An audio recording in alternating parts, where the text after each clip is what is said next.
டிவிக்கே அவதூறு, அவதூறு டிவிக்கு, டிவிக்கே அவதூறு, அவதூறு டிவிக்கு. அவரே சொல்லுறாரு, டிவிக்குன்னா அவதூறு, அவதூறுனா டிவிக்கு. இது மாத்தவே முடியாது. நகையும் சதையும் போல.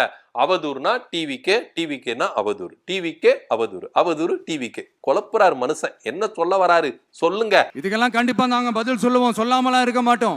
சொல்லுங்க, சீக்கிரமா சொல்லுங்க.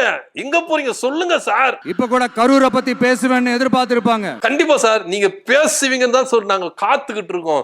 கரூர் சம்பவத்தை பத்தி நீங்க பேசுங்க சார். அத நான் கொஞ்சம் அப்புறமா பேசுறேன். பேசுங்க சார். அத நான் கொஞ்சம் அப்புறமா பேசுறேன். பேசுங்க சார். அத நான் கொஞ்சம் அப்புறமா பேசுறேன். என்ன சார் பேசுறேன்னு சொல்லிட்டு பேசவே இல்ல, கடந்து போட்டி. ஒருவேளை ஜான் ஆரோக்கியசாமி எழுதி தரலையோ? சரி சார், அடுத்த மக்கள் சந்திப்பு கூட்டத்துலனா ஜான் ஆரோக்கியசாமி கிட்ட சொல்லி எழுதி கொடுத்து மக்களுடைய பிரச்சனையும் அந்த கரூர் சம்பவத்தை பத்தியும் கண்டிப்பா பேசுங்க சார். பேசாமலாம் போயிடாதீங்க சார். ரொம்ப வெயிட் பண்றேன் sir. I am waiting sir.